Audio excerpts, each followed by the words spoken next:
About 20-something seconds away from the opening bell. Good morning to you. Equity futures deeply negative. We're down 1.3% on the S&P 500. On the Nasdaq, we're down by 1.8. On the Russell, the small caps lower as well by 1.4%. Data beats to the upside. Equities drop like a stone. Yields take off at the front end, and the dollar a whole lot stronger. There's the opening bell. Switch at the board and get to the bond market. Yields look like this on 10s. Only up now by 6 basis points. The move fades just a little bit on the long end, particularly on 30s. Basically unwound the move. Post payrolls in the last 60 minutes on a 30-year yield. Only up there by 3 basis points. The move sticks at the front end just about. Up 10 or 11 basis points on a 2-year, 433. That's driving a bit of dollar strength into the euro. And I stress, I emphasize, a bit. It's not a major move. Euro dollar, negative a third of 1%, 104.84. And crude, $81 and about 60 cents. We're positive there by a half of 1%. At the opening bell then, about 30 seconds into the session, let me break this one down for you on the S&P 500 and on the Nasdaq. We're negative by a little more than 1% on the S&P. On the Nasdaq, we're down by about 1.4. With the price action for you, here's Abby. Well, John, this is a really interesting one because it certainly is not the Goldilocks report that traders have been expecting, but a beat of 63,000 jobs is much smaller than some of the other beats or misses that I can remember in recent times. It shows you how tightly wound traders are because, to your point, we do have stocks plunging. Take a look at the S&P 500 E-mini futures really showing it off the lows, but nonetheless down 1.1%. That index flirting with a possible decline on the week, and the big move in yields. Now, you are right, the long end giving back some of those moves, but the short end, to your point, still up 11, 12 basis points there on the expectation that the Fed will keep on hiking. And for the February meeting now, there's a greater than 50-50 shot that they may actually hike by 50 basis points. So a bit of a change there, weighing on big tech because, of course, a bid for bonds, or excuse me, a bid for yields going higher, price going lower, means that the dollar index is bid up. That's pressuring big tech. Valuation growth really comes into question. Speaking of the dollar, John, it's really interesting because we've had so many folks recently talking about the demise of the dollar. But on this report, there you have the Dixie finding support right around 105. There's a pretty good chance you could see a fast move up toward 108. If that happens, that could really pressure all the risk assets as, again, they become more expensive. Abby, thank you. To continue the conversation, joining us now is iCapital's Anastasia Amoroso and PGIM's Mike Collins. So to both of you, first of all, just your reaction to the jobs number, which is 60 minutes old now. Anastasia, first to you. Well, it still shows a solid labor market. And John, as you know, it flies right into the face of what the Fed is trying to accomplish, which is to see the cracks forming in the labor market. And there just are not at the point at this moment. And there's two particularly concerning things within the payrolls report, which is the fact that the labor force participation rate has declined, and also wages are still growing at 5.1%. And again, that's a step up from a prior month. So the Fed, of course, is trying to break this wage price spiral, and it just takes time. So the bottom line, and the reason why the stocks are in the red here, is that the Fed has to get to restrictive levels, and they have to stay there for longer. And what we saw is a repricing in the bond market where rates are now below 5% if you look at the projected Fed funds, and that's just not justified. So that's the repricing that we have to have because of the payroll report today. So I think it's fair. It needed to happen, and clearly it's just going to take longer to see the cracks form in the labor market. Mike Collins, your take. Jonathan, I find myself sitting in front of this ominous picture of the Titanic this morning, and I'm really hoping it's not a metaphor for the U.S. economy and the global economy, and I think the Fed funds rate is probably the iceberg, right? And this report is a little disconcerting because, as we've feared, the services sector continues to be really solid. The consumer in general continues to be pretty strong. Services inflation, wage growth continues to be pretty sticky, and this may be a little more of a secular shift than what we've become accustomed to over the last few decades. So I'm worried about, in 12 days when the Fed comes out, Jonathan, with that new dot plot. And those 2023 numbers, as you asked Rick and Mohammed, I mean, they're going to probably have a 5 in front of them, right, by the end of 23. And that's nowhere near what the markets are pricing in. The markets have gotten a little bit ahead of themselves in the near term here and are pricing in a lot of cuts at some point next year and ending the year with a closer to 4% funds rate. So it's, the markets are a little offsides here. So Mike, let's build on the markets and just sit on that just for a moment. I wonder whether you think or would have thought coming into this jobs number that the sell-off we get in equities after an upside surprise would be more proportional to the rally that we got on Wednesday off the back of Chairman Powell. We're only down 0.9% on the S&P. We had a monster rally on Wednesday. If you look at two-year yields this morning, we're only up, I say only, by 12 basis points on a two-year, and we're not even at the highs of the week. In fact, we're about 10 basis points off them on a two-year at 435. And as we often say, Mike, you can learn something from the data. You can also learn something from the way the market responds to that incoming information. What are you learning from this morning? Yeah, what I'm learning, Jonathan, is the markets maybe got a little bit ahead of themselves. I mean, when that 10-year kind of dipped below 3.5%, and you're going to be in a world where the funds rate is going to be at 5 not too long from now. Now, that's a really big stretch, right? So we're kind of fading that. And equities, I would put in the same category, maybe got a little bit ahead of themselves here. Credit is probably in the same boat. Spreads have had a huge rally here. We're generally fading these rallies across all of the assets, but you don't see a big sell-off here because this wasn't a huge number. We didn't see a giant miss here. I mean, it just shows that the economy is okay. It's not falling apart. At least in the U.S., the job market is solid, right? We have a shortage of workers in the world, Jonathan, right? And that's going to keep wages sticky, keep job gains pretty good. Companies are really reticent to let go of all these workers they've been fighting to find. So I think it's a little different world than we've been accustomed to, and earnings have kind of held in. So yeah, I mean, it's I think this whole soft landing, mild recession scenario is probably increasing in probability. You've said that a lot over the last couple of months, Mike. I've heard you say it a few times. The resiliency of this economy, Anastasia, has surprised many. You've got the front half for 23 as this part of the calendar where you think there's going to be a better entry point for equities next year. Anastasia, what is it about the front half of 23? Because we keep hearing the same thing from a lot of people about the same time. Right, John. As I think about these markets, I mean, we've been in this sitting and waiting and wishing mode, and we've been wishing for inflation to fall down. We've sort of been also wishing for the slowdown that we've all been anticipating to finally happen. And I do think that it's very likely to happen in the first 2 quarters of next year. I mean, typically you think the yield curve inverts and, the Fed ends the rate hiking cycle, and there's still some time before the onset of a recession.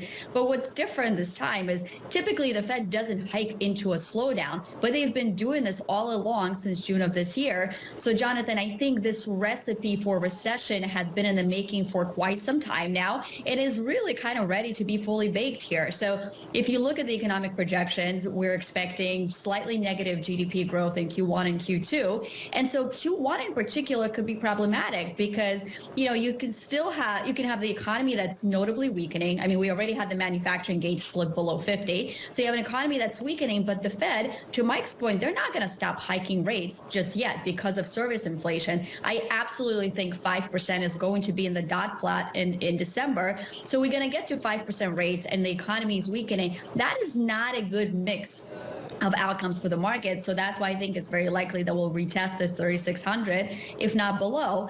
But as I think we move further into Q2, that's when this gap is likely to open up between where the Fed funds rate is, which should be at 5% or maybe north of that by June of next year. But the inflation, the core PCE inflation, I suspect does begin to come down, and projections are for 3.8%. So we finally going to have this gap where the Fed is actually well ahead of the inflation curve. So when that gap opens up, I think that's when they will eventually pivot. So that's why the first half and the first quarter in particular is likely to be treacherous, but that is likely to be the entry point into risky assets, because once the Fed has the gap, that's when they'll be ready to pivot, and that's when risk assets can finally catch a break. Why aren't we pricing that now, would be my question, Anastasia. I hear it from you, from UBS, from JP Morgan, from Morgan Stanley, that first quarter is where we get pain. Now, as Lisa mentioned earlier this morning on surveillance, this is meant to be an anticipatory asset class. Why aren't we discounting some of this stuff right now?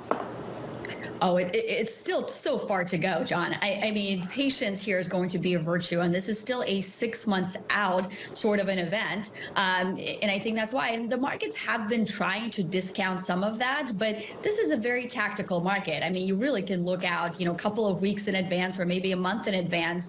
And, what everybody I think has been discounting now is the Fed is likely to slow down the pace of increases. And by the way, I still think that's going to be the case in December, 50 basis points despite the payrolls report. But what comes after that is still quite uncertain. So it's just, the crystal ball is not all that clear 6 months away. So it's far too early to discount that. And Mike Collins, final word here. Yeah, to Anastasia's point, the markets, Jonathan, to be clear, are pricing in that soft landing, right? They're pricing in the worst case, kind of a mild recession. They are not pricing in this more draconian downside, harder landing scenario. And even though I don't think that's my base case, man, there is a reasonable probability that the Fed screws this up again, that a 5-handle funds rate is way too tight, in conjunction with a tightening balance sheet, and that the whole thing ends up rolling over much harder than we expect, and earnings expectations are still way too high for next year, and you have a deeper, harder landing next year. That is not being priced into the markets, which is why we're kind of fading risk assets here. Mike Collins and Anastasia Amoroso, to the two of you, thank you. And Mike, special thanks to you, buddy, for waking up early on the West Coast. Thanks for doing that for us. We appreciate it. They're going to stick with us. Coming up, hiring and wages keeping the pressure on the Fed. It is good news for the economy in terms of jobs and pay.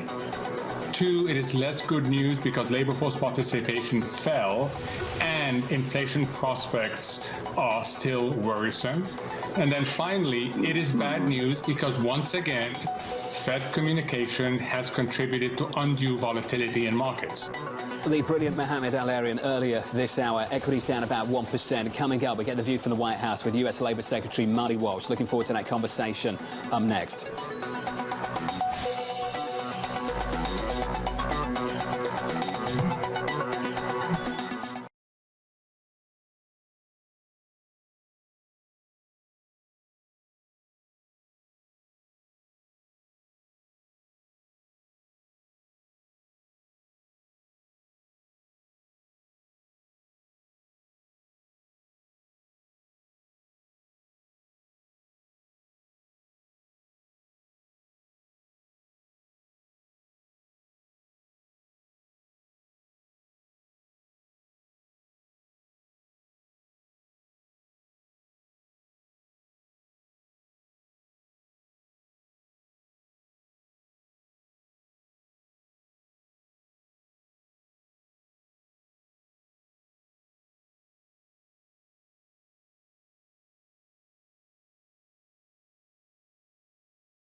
on Bloomberg TV and radio. I'm Jonathan Ferro. I'm pleased to say that joining us now from Washington is the U.S. Labour Secretary, Marty Walsh. Secretary Walsh, fantastic to catch up with you, sir.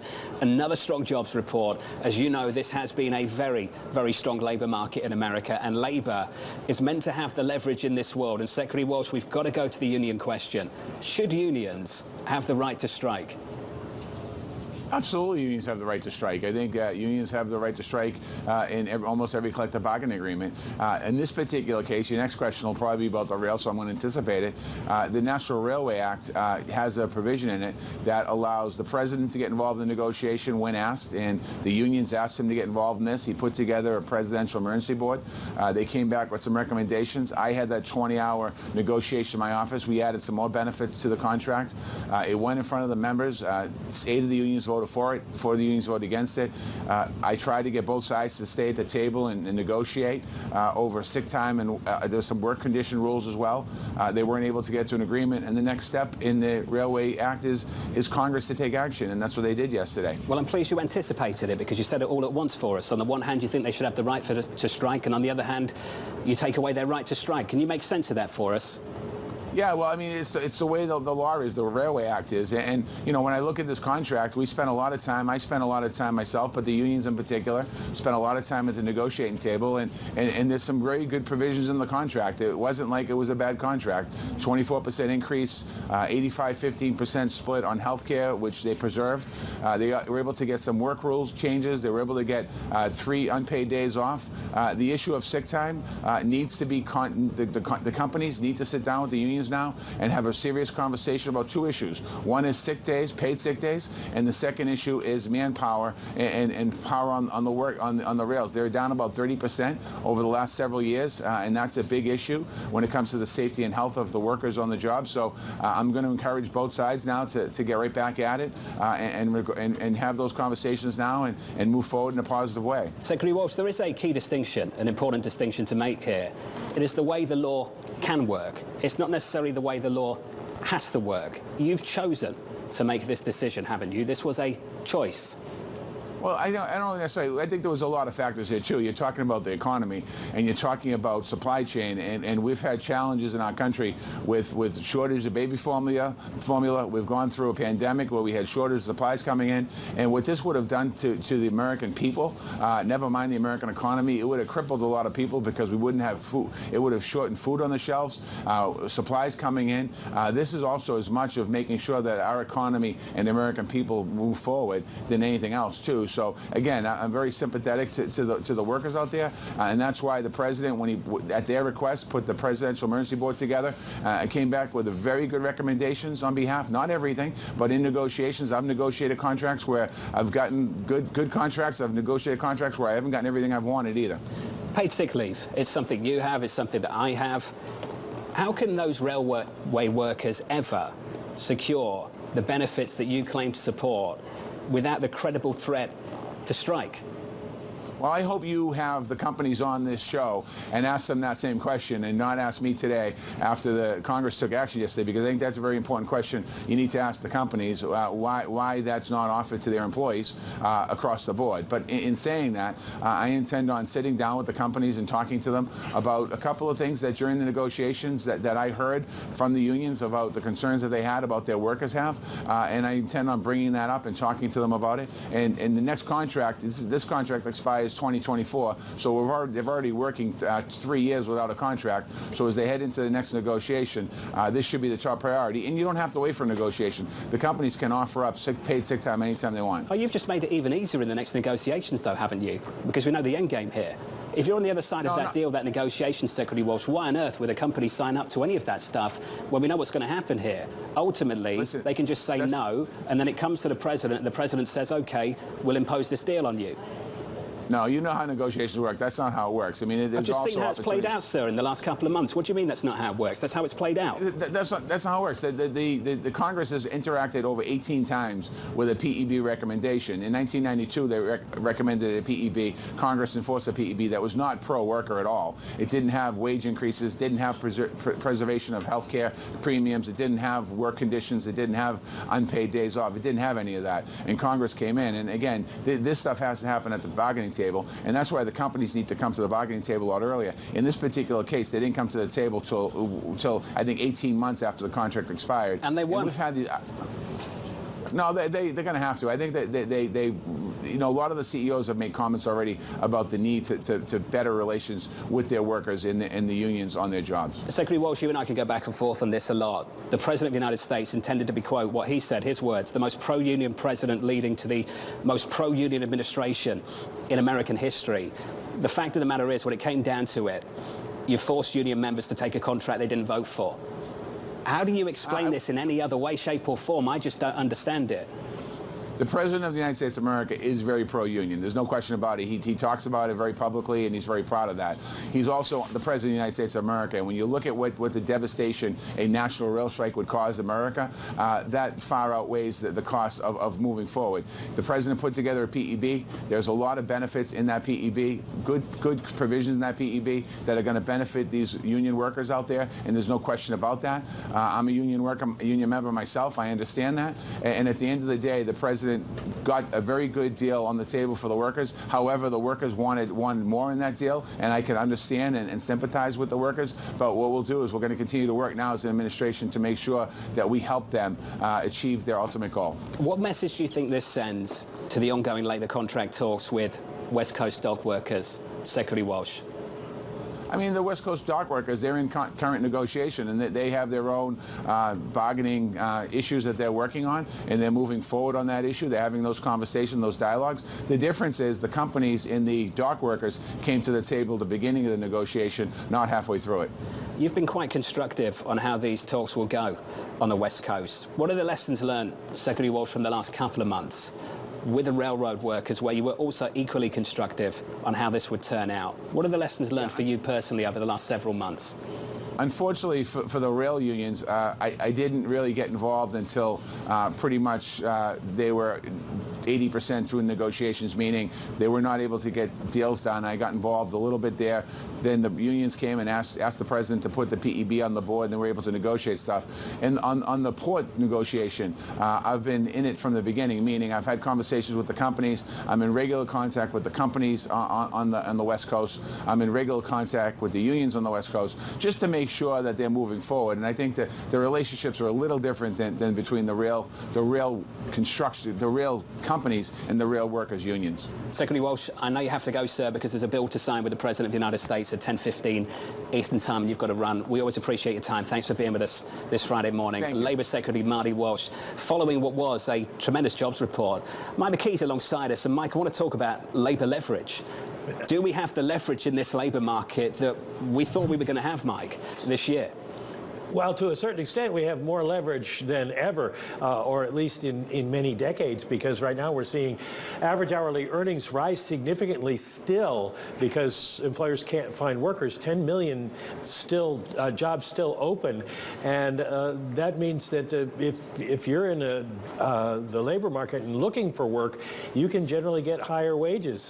The numbers that have been calculated by ADP and by the Atlanta Fed, 6 to 8% increases per month to get people to come to work, and we saw that in the wage numbers today. Seeing this headline as well, crossing about 10 minutes ago, JP Morgan, Bank of America, Citi, slashing banker bonuses, the talent war ending on Wall Street. We're going to have a ton on this later in the day for you on Bloomberg TV and on Bloomberg Radio. Up next on this program, we'll run you through the trading diary about 23 minutes into the session. Equities on the S&P off the lows, but still down a little more than 1%. From New York, this is Bloomberg.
25 minutes, almost 26 minutes into the session. Equities down about 1% on the S&P, on the Nasdaq down by 1.5%. Moving the bond market phase just a little bit, but the story's still clear right now. Payrolls upside surprise and equities lower. Good news is bad news. Let's see if this sticks. Let's get you the trading diary. Coming up, President Evans of the Federal Reserve speaks at the top of the hour, and it's the quiet period for the Federal Reserve. President Biden a little bit later, in about 20 minutes from now, he's going to sign that bill. Then OPEC Plus meeting on Sunday. Looking ahead to next week, US PMIs and ISM data on Monday. Another round of jobless claims on Thursday. PPI later in the week. Then the big week the week after. From New York City, that does it for me. Thank you for choosing Bloomberg TV. Have a wonderful weekend. This was the Countdown to the Open. This is Bloomberg.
From the financial centers of the world, this is Bloomberg Markets with Alex Steele and Guy Johnson.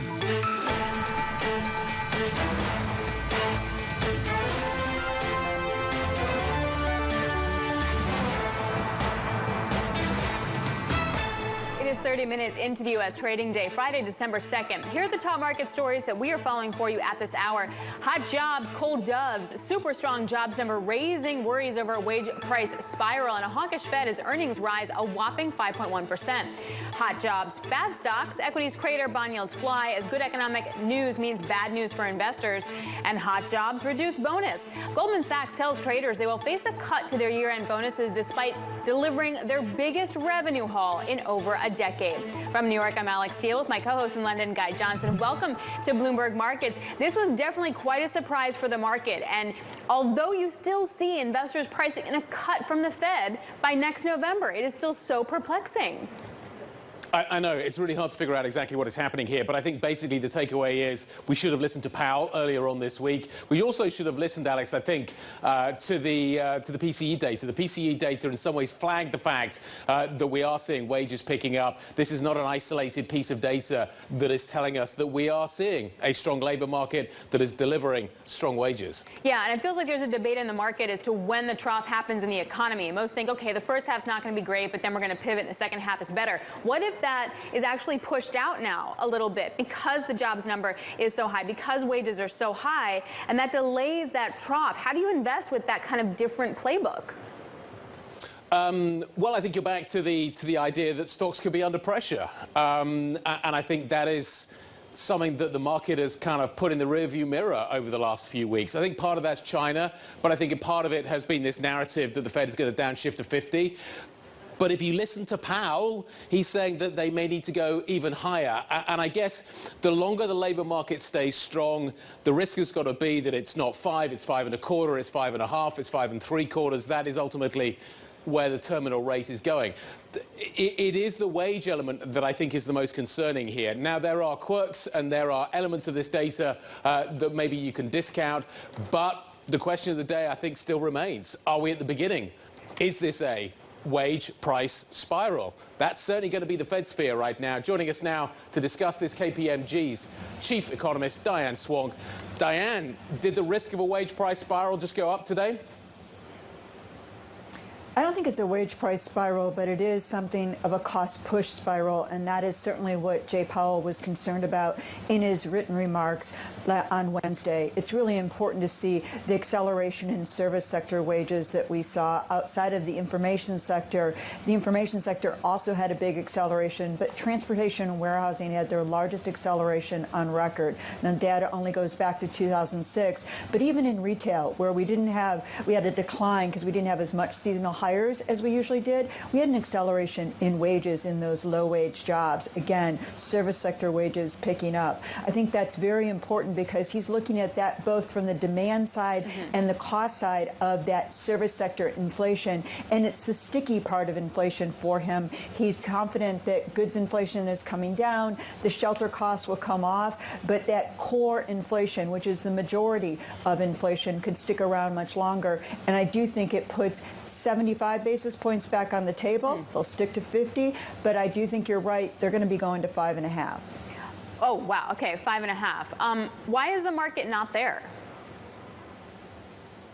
You know, the market has really not listened to the Fed. This is really important, is whenever they hear anything that sounds a bit dovish in the question and answer, when Jay Powell talked, the market was rallying and easing financial conditions because he said, you know, we're more measured, we don't want to over-tighten. Well, over-tighten doesn't mean they don't want an increase in the unemployment rate. In fact, what the Federal Reserve Chairman laid out is a labor shortage that's more structural than cyclical in nature, which actually means they've got to not only raise unemployment, but their sense of full employment, the non-inflationary rate of unemployment, is going to be higher after they get done slaying this inflation dragon than it was prior to that. And I think that message has not set in, nor has the concept that the Fed is willing to take a rise in unemployment, whether it be through a sharp slowdown and stall out of growth or a recession. They don't want a recession, but in their own minutes from the November meeting, they thought it was equally likely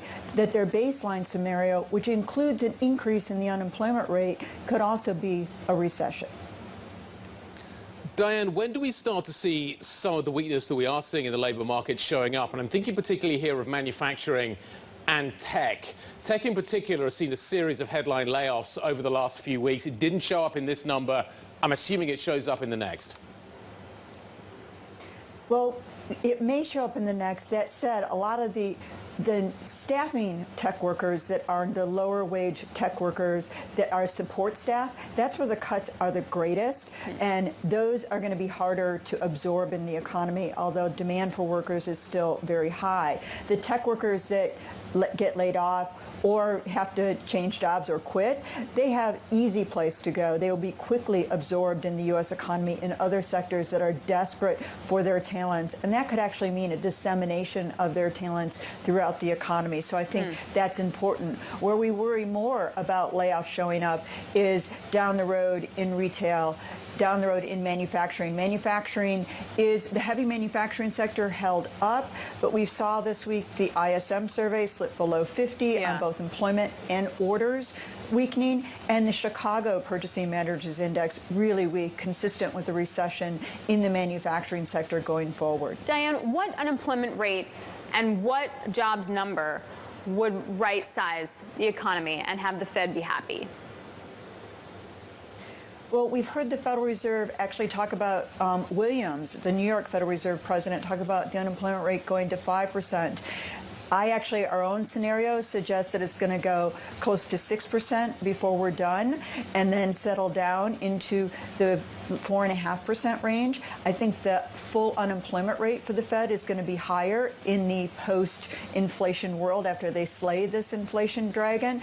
But we've started to hear the unemployment rate move up by members of the Fed as well because they're looking at what they see as a structural shortage of workers that's exacerbated. This month alone, we had 1.6 million people out sick and unable to work. That's the second highest month on record since the January Omicron wave, adding to all those staffing shortages and costs that employers must bear in order to provide the services that we're demanding so much of right now.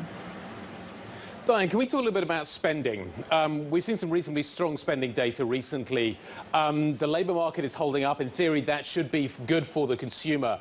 But the consumer is also getting down to the bottom end of the pandemic savings that were kind of hoarded away. And I'm wondering what you think the trajectory for spending looks like, even in a relatively strong labor market that is producing wage gains. Well, I think this is really important because what we're looking at is part of the reason spending has held up so much this year is that we've created over 4.3 million new jobs this year, almost double the pace of the 2010s year to date. That is a stunning number of new paychecks, holding up aggregate incomes even as individuals feel that they've lost ground, justifiably so, on their wages relative to inflation. That's buoyed spending gains. We've also seen, like you said, the drawdown of savings amassed during the pandemic, an extraordinarily rapid drawdown. We're down much more rapidly. We think by the end of the fourth quarter, much of that excess will be drained, and we know that what's left is concentrated in the highest income households that are not as likely to tap that savings. We've also seen credit start to rise. Now, we paid it down. What worries me most is the stress, the underlying stress, and that is in the buy now, pay later loans. They're using that to buy groceries, and they're up 78% from a year ago. That's a sign of stress. And so I do worry about, as we get into 2023 and we start to see employment go to very low levels, zero or negative, then you will see a slowdown in consumer spending that then becomes a contraction, I believe, by the spring of next year. Yeah, you're not making me feel really good, Diane, on this Friday, and that's okay. So if we early start to see the spring slowdown... Sorry about that. When do you think we're going to see the trough? Like, when do we hit the bottom in growth then? So a lot depends on whether or not we actually go into a full-fledged recession, or what the Fed would prefer is this sort of slow grinding down of inflation, slow move up in the unemployment rate, where we have basically the economy stall out. Either way, it's going to be a rough 2023, and I think that's what the moral of the story is. That said, it is important that inflation is like a cancer. If not treated, it metastasizes and becomes something much more chronic. There is a cure. That is the hope part of this. Also, a Fed-induced recession where consumer balance sheets and firm balance sheets are where they're at, we can come out of that much more rapidly once the Fed turns on the spigot again and starts cutting rates. And I think that side of it is where the hope is, and it's where I'm trying to focus because it really is hard being me and being the messenger these days. But there is a very different kind of recovery coming out of this. We're talking about a bust, but then a boom, a fairly rapid increase in economic activity, which I think is around early 2024. That's the good news. The bad news is 2023 is a rough year. Okay, so I mean that really does push out everything, but at least, in a year we'll feel a little better. Diane, really great to get your perspective, an important perspective today. Diane Swonk of KPMG, thanks very much. Coming up, it's more of our question of the day. Is this the wage price spiral, and how do you price any of this into markets? Julian Manuel, Evercore ISI, joins us next. This is Bloomberg. One, it is good news for the economy in terms of jobs and pay. Two, it is less good news because labor force participation fell and inflation prospects are still worrisome. And then finally, it is bad news because once again, Fed communication has contributed to undue volatility in markets.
But I think a big deal, and particularly the front end of the curve, I think rate volatility, that to me is the big dynamic, which has huge ramifications for other markets. If the volatility, the risk-free rate, drives volatility down the credit stack, down the capital stack, and if that stabilizes a bit, it's good for markets. Again, I don't think it means big rallies in rates at all. But what I do think it means is a bit more stability than what's been an incredibly tumultuous year because of the risk-free rates moved so much. That was BlackRock CIO for Fixed Income, Rick Rieder, seeing rate volatility coming down. Wouldn't know it by today. Turning on our question of the day on the back of the jobs report, is this the wage price spiral? Joining us now, Julian Manuel, Evercore ISI Chief Equity and Quantitative Strategist. Diane Swonk was saying no, but she was still pessimistic. Is this the price spiral? It isn't. It simply is not. Look, when you think about it, going back to 2020 and 2021, the amount of fiscal and monetary stimulus put into the system was 4 or 5 times greater than we'd ever seen, including the financial crisis, going back to World War I, really. And when you think about that and the length of time it takes to unwind that, we shouldn't be surprised that there are still pockets of the economy 18 months later that are experiencing upward pressure strains. Think about break-evens. Think about inflation expectations. Think about that soundbite that Rick just said. If interest rate volatility does, in fact, come in, all of that's telling you this is not a wage price spiral. This is not the 1970s. Julian, good morning. It's Guy. The labour market is tight. Companies are still struggling in certain areas to hire the people they want. We are therefore seeing wages going up. Who has the power here? Is it labour or is it capital? So this is one of the difficulties of the last year or two, aside from the fact that, we're shifting to a Fed who has taken away the idea of free money, in our view, in likely, for the long term. The 40-year relationship of capital and labor is shifting. Capital had the advantage for those 40 years, going back to the early 1980s, when inflation was in fact broken. It's not an easy process. We don't want to say that labor is going to go into the driver's seat, because that's not the way sort of the jump function in the economy works. There's a greater balance now, which I think, if you think about what Chair Powell is saying, what corporate America is saying, and what politicians are saying, that's not necessarily a bad thing in the long run. So how do you invest? I know it's a really silly question, but volatility doesn't really seem to be going anywhere unless it's the VIX, which is like somehow below 20. What do you do in this kind of environment? So you really need to be careful. It's one of those things where, and again, this is the type of things bear markets do, make you sort of become too emotional.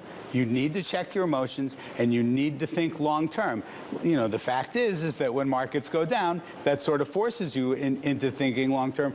But the truth is that if you look at the last 20 to 30 years, you have been paid for buying the dips every time.